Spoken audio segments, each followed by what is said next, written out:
Welcome to Take a Bite Podcast, Stories for Hungry Kids. My name is Miss Janine, and I'm going to tell you a story today to help you eat. Sounds easy, right? It is, but most importantly, it's fun.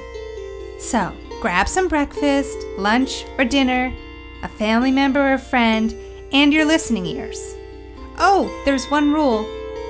Every time I stop my story and say, take a bite, you take a good bite of your yummy food. And if you finish that bite before I stop again, don't wait for me. Keep on munching. Okay, enjoy your meal, enjoy the story, and let's go! Take a Bite podcast stories are written for children 3 years of age and up.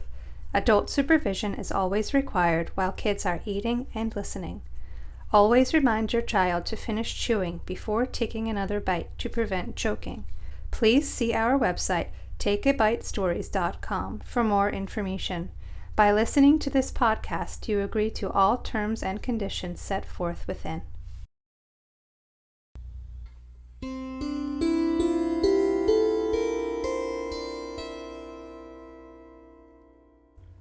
Chatty Larry.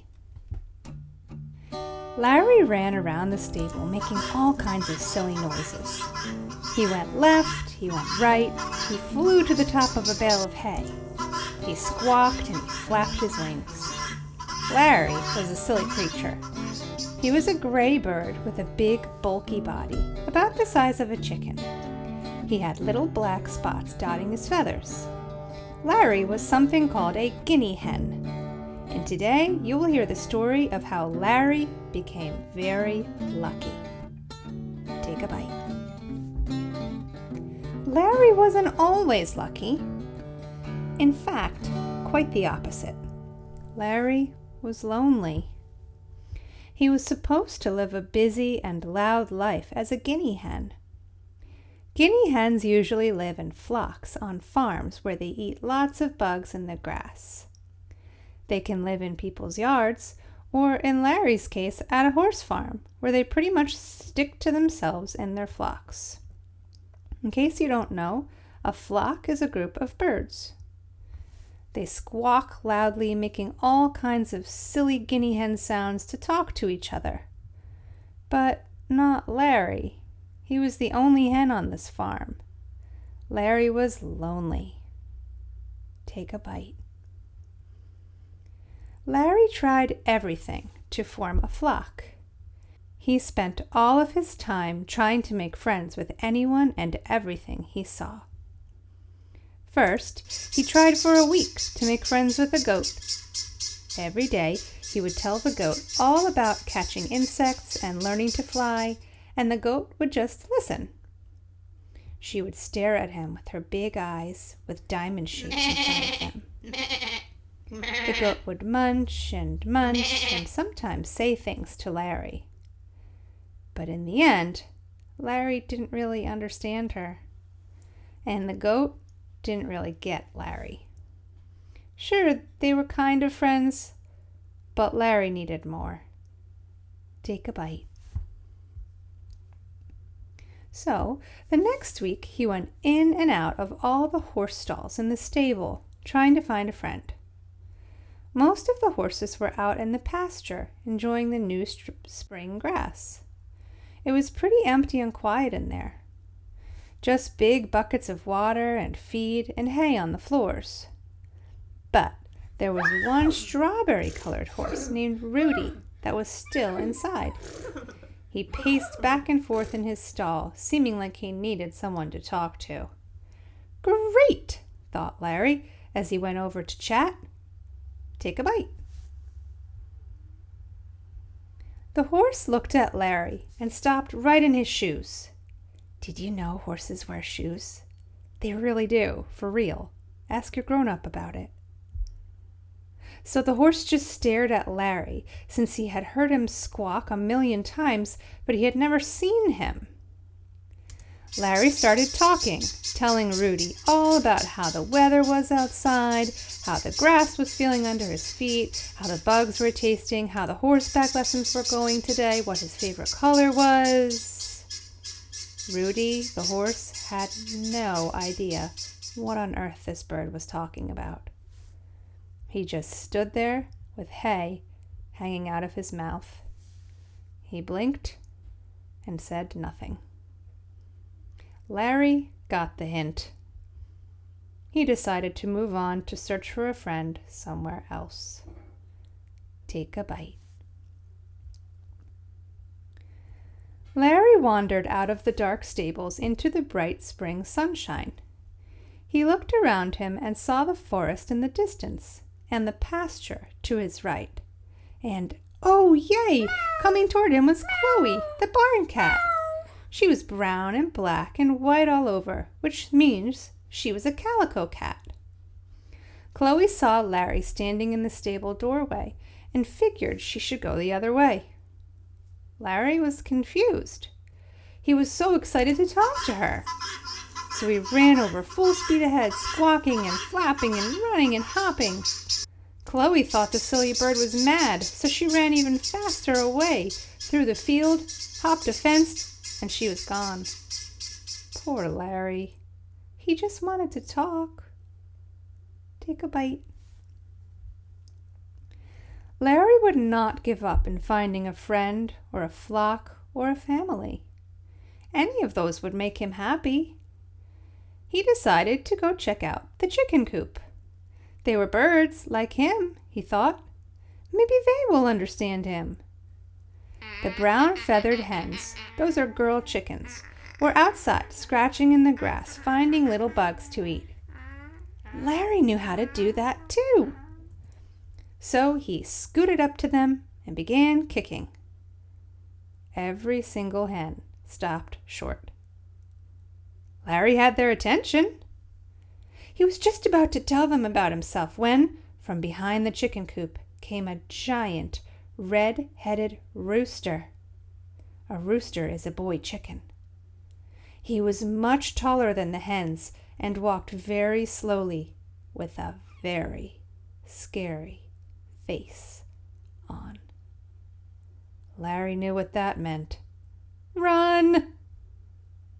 And you take a bite.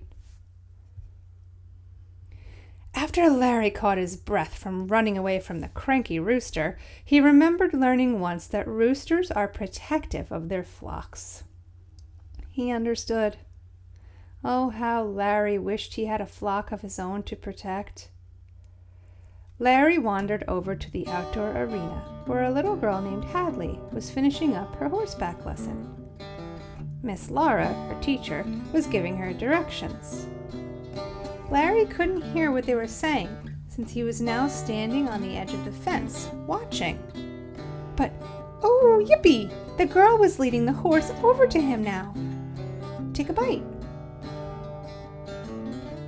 Larry got so excited he started his chitter-chatter squawks. He asked Hadley how old she was, what her favorite foods were, what her horse's name was, where she lived. Hadley knew the sounds of this guy, but she'd never seen him up close. She had a flock of guinea hens at her house, so she knew all about his kind. Hey, buddy, where's your flock? Why are you all alone? She asked him when she reached the fence he was sitting on. Oh my gosh, she's talking to me. I know what she said, thought Larry.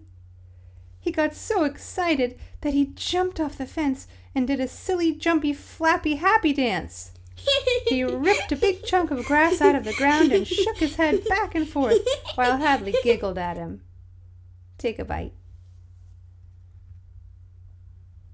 Hadley looked at Larry closely now and noticed what he had hanging in his beak. It was not a chunk of grass at all. It was a huge bunch of 4-leaf clovers. And today happened to be St. Patrick's Day. A guinea hen on St. Patrick's Day holding 4-leaf clovers in his beak? This must mean good luck. Larry could tell that he made Hadley happy, so he jumped up into her arms. Hadley let her horse graze there in the grass and began to walk back to Miss Laura with Larry in her arms. Take a bite. I can't believe that bird let you hold him. I was trying to find him a new home since he needs a flock of his own. Do you want to keep him?" Miss Laura asked. Hadley had no words. She was so excited about this, she just shook her head yes. Larry, who understands English quite well, began saying how grateful he was and how he couldn't wait to see his new place and meet his new friends and eat new foods and play new games, and he just kept squawking. Hadley's mom said it was just fine to take Larry home to meet their flock. So they all said goodbye to Miss Laura, who breathed a sigh of relief and headed home. Take a bite. When they got to Hadley's house, Larry could hear a flock of guinea hens somewhere nearby. He jumped out of the car and ran toward the sounds. Hadley still had her good luck bunch of four-leaf clovers that Larry had picked for her, and she followed him to watch the new friends. The flock was a little confused at first as to who this new guy was, but they could tell he needed a family, so they welcomed him right away. Larry was so happy. He had a flock of his own to talk to, and a little girl of his own too. He ran back to Hadley and jumped in her arms one more time to say thank you. He noticed the four-leaf clover bouquet in her hands and was grateful for the St. Patty's Day good luck, too. Larry lived happily, squawkily after. Take a bite. The end.